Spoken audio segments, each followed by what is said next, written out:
Bonjour à tous et bienvenue pour cette nouvelle vidéo formation Timing Invest. Le thème d'aujourd'hui, comment gérer efficacement le stress en trading.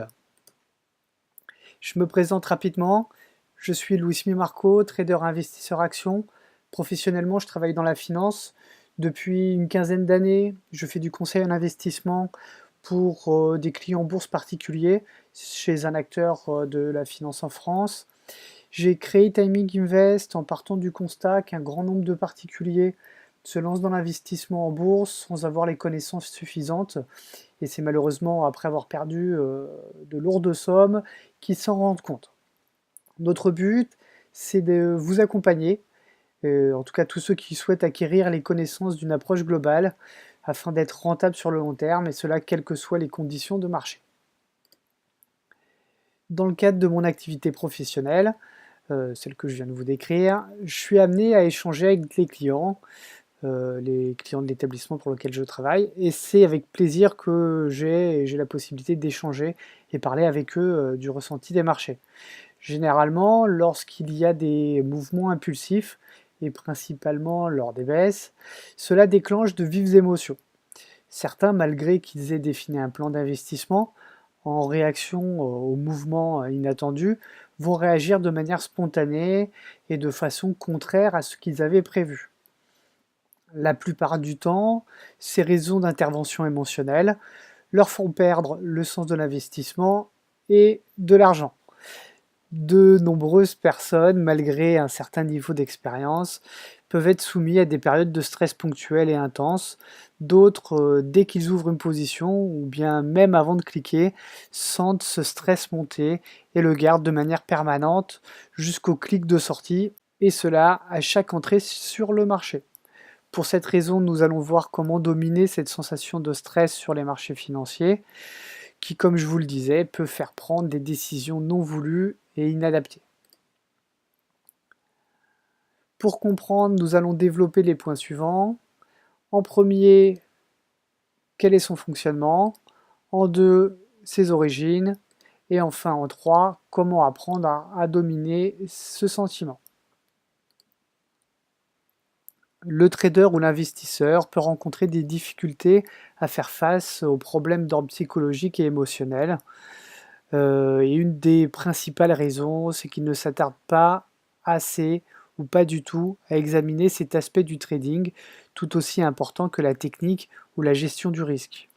Alors si vous aussi vous sentez le stress, une pression ou des craintes lorsque vous êtes investi et que vous avez une position ouverte, il vous faut apprendre à gérer ces situations.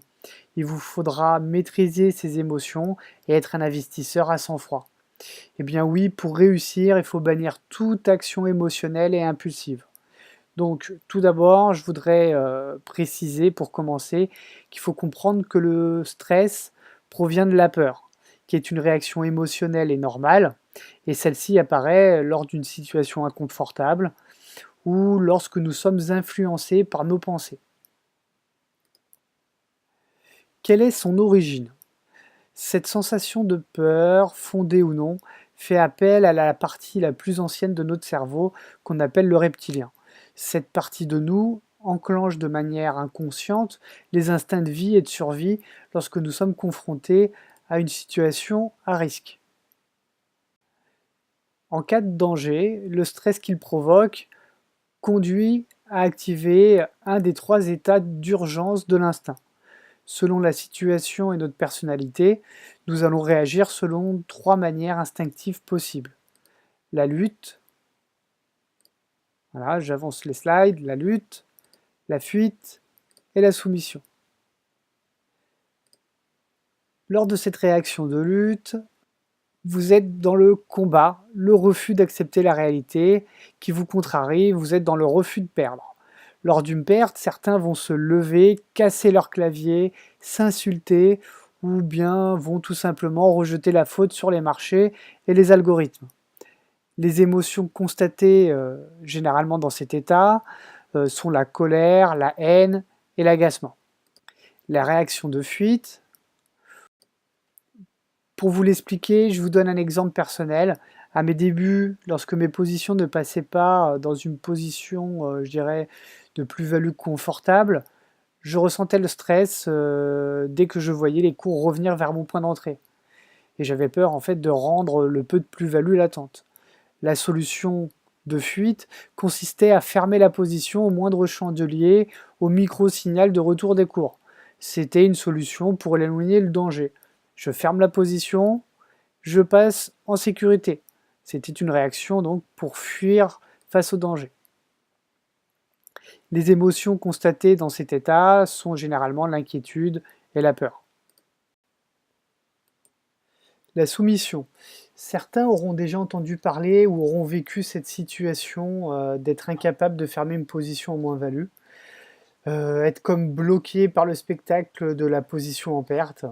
Souvent, après être passé par une phase de lutte et de refus de perdre, le trader ou l'investisseur peut rentrer dans une phase d'espoir quant à l'issue de sa position, qui va généralement l'amener à retirer le stop de protection.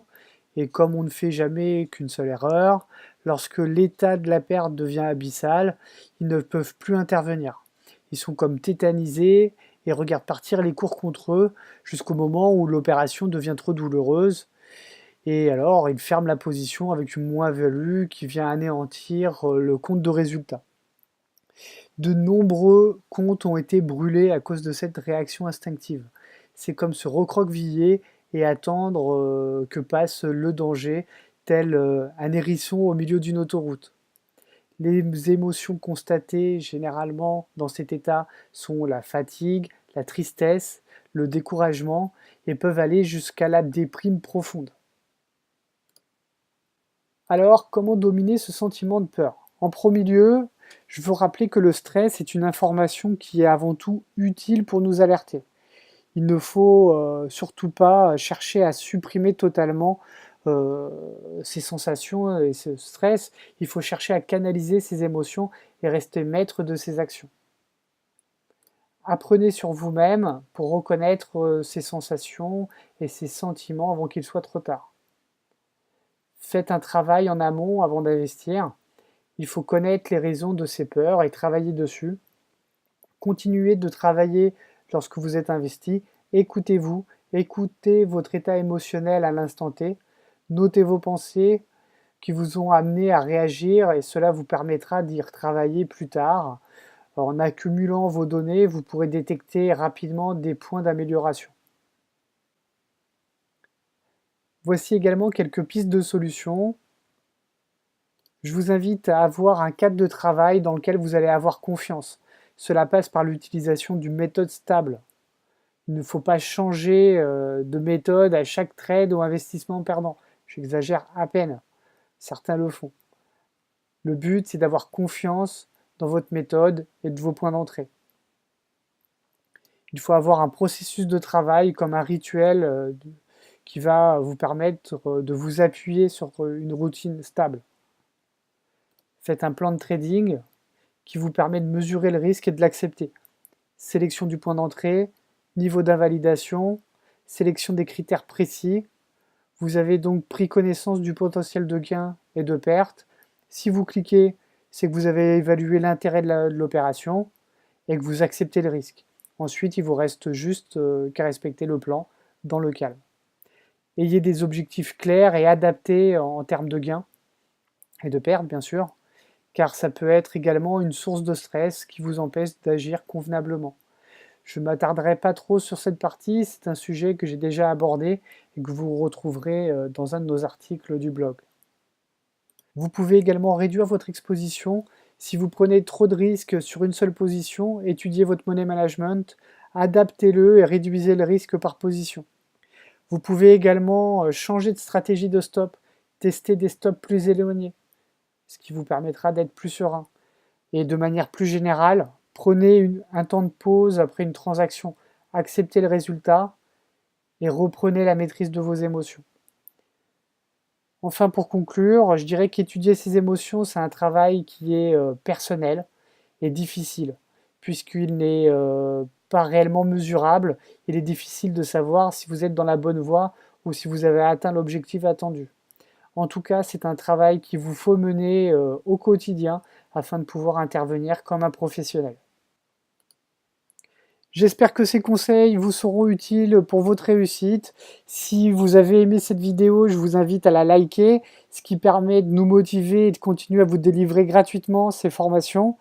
Et puis également, je vous invite à partager cette vidéo, ce qui permet à plus de personnes de pouvoir suivre et profiter de ces conseils. Également, je vous invite à vous inscrire à la newsletter sur notre site timing-invest.com. Vous serez ainsi informé des nouveaux articles du blog et de l'apparition de nos prochaines vidéos formations. Si vous avez des questions, vous pouvez me contacter à l'adresse mail qui s'affiche ici. Je vous dis à très bientôt pour une prochaine vidéo formation. Ciao!